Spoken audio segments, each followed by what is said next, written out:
안녕하세요. 다이브살입니다. 오늘은 젊은 나이에 갑자기 세상을 떠나버린 막내 아들과의 영적 대화 상담을 나누셨던 아버님과의 상담 사례를 이야기해 드리도록 하겠습니다. 이댁의 아드님은 떠날 당시의 심경을 이렇게 이야기해 주었습니다. 먼저 단어로 보여줍니다. 대표주자, 살살 뛰었어야 했다. 나는 사임을 했어야 했다. 실속 없이 해온 일이었다. 눈 감으면 이렇게 모든 게 허망한 걸 왜 그리 목숨 걸듯 애써서 지키려고 했는지 모릅니다. 내가 해온 일들, 내가 살아온 날들, 난 후회하지 않아요. 그래도 서럽고, 그래도 서운하고, 그래도 아쉽고, 그래도 안타깝고. 여기까지 말하고는 아드님은 잠시 한숨을 내쉬고 다시 이야기해 주었습니다. 제가 그곳으로 다시 가면 이루고 해결하고 싶은 게 또 많겠지요.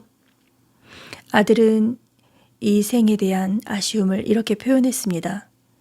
다들 아파하지 마세요. 그리고 울지도 마세요. 이것이 다라고 생각하지 마세요. 저는 또다시 갑니다. 아들의 이 말은 자신은 나중에 이 집안으로 다시 돌아온다는 뜻이었는데 그 시기는 세월이 많이 흐른 뒤라고 했습니다. 저는 살면서 필요 이상으로 손해보는 느낌으로 살아왔습니다. 엄마, 아빠 잘 지내다가 오세요. 두 분은 나름 최선을 다해서 살아오셨습니다. 그리고 저한테 거시는 기대만큼 제가 다 못 미친 것 같아서 늘 죄송했어요. 이제 편히 지내시고 그곳에서 오래오래 장수하셨으면 좋겠습니다.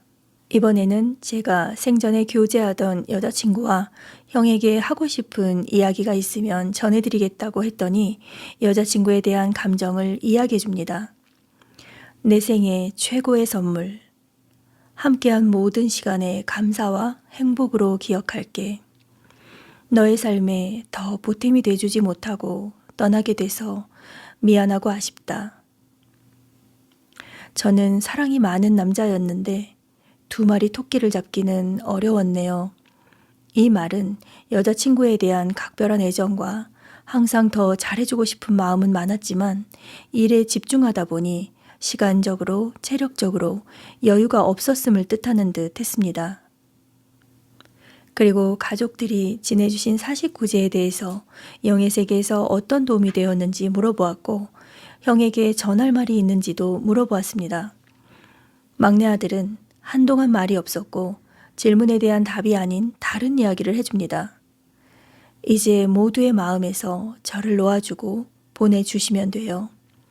그래야 제가 온전히 자유로워질 수 있어요. 사랑하는 사람들은 언젠가 꼭 다시 만나게 되거든요. 서로의 염원이 이어져서 다시 함께 할 수 있게 해줍니다. 제가 아드님께 이번 생은 어떤 생이었는지 이야기해 달라고 하자 이렇게 말해줍니다. 아쉬움을 뒤로 하고 떠나왔습니다.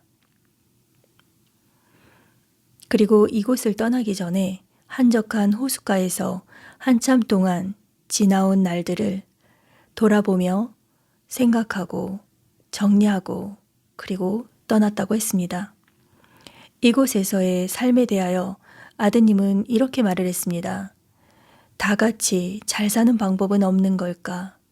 그리고 못다한 삶에 대한 아쉬움과 미련이 남아있다 해도 이제는 다 지워가고 있다고 말했습니다. 그리고 가족들에 대한 걱정과 애정이 남다른 아들이라 아직 영계에서 본격적인 활동을 못하고 있었습니다. 하지만 앞으로 가족분들이 좀 더 안정이 되시면 자신도 그곳에서 고차원으로 올라갈 수 있다고 말해 주었습니다. 아드님께서는 이곳에서 사후세계로 들어가실 때 이미 고차원으로 들어갈 수 있는 많은 기운들을 가지고 떠나신 것 같습니다. 사후세계로 떠난 막내 아드님의 이야기를 전해드렸더니 부친께서는 평소 아드님의 상황과 성품에 대해서 이야기를 해주셨습니다. 아들은 큰 단체의 대표였고 밑으로 직원들을 여러 거느리며 직원들에게 많은 것들을 베풀어주며 챙기던 정말 흔치 않게 자상한 오너였다고 합니다. 그리고 생전에 많은 수행과 종교활동도 함께 했었다고 합니다. 그리고 사임, 살살 뛰었어야 했다. 너무 실속 없이 죽을 힘을 다해 뛰었다고 표현한 아들의 넋두리는 어떤 일을 굳이 그렇게까지 열심히 할 필요가 있었을까? 라는 뜻으로 하는 말 같았다고 말씀을 드렸더니 부친께서는 이렇게 말씀을 해주시더라고요. 우리 막내는 주말에도 쉬지 않고 일을 했습니다. 큰 단체에서 대표직을 맡고 있다 보니 상위에선 압박과 스트레스를 주고 아래로는 많은 사람들을 거느리다 보니 쉴 틈 없이 계속 일을 하느라고 과로와 스트레스가 너무 많았을 겁니다. 그리고 떠나던 날은 취미로 하는 운동이 있었는데 계속되는 과로에 그 전날도 제대로 잠을 못 잔 데다가 운동을 나가게 돼서 과로로 이렇게 된 게 아닌가 싶습니다. 결국 그 단체 일을 너무 많이 하고 너무 열심히 하느라고 이렇게 된 거나 마찬가지입니다. 아들의 여자친구가 아들이 자기한테 뭐라고 하는지 꼭 전해달라고 기다리고 있습니다 하시더라고요. 그래서 다시 한번 아들의 말을 전해드렸습니다. 아드님이 저에게 말해준 대로라면 여친을 무척 많이 좋아하고 아꼈던 것 같습니다. 내 생애 최고의 선물이라고 표현했으니까요. 아버지는 네, 맞습니다. 저희 아들이 여자친구를 엄청 아끼고 좋아했어요. 그래서 자기 능력으로 할 수 있었던 최선을 다하면서까지 여자친구를 위해 준비해놓고 배려한 것들이 있었더라고요. 막내 아들은 사랑이 많은 아들이었습니다.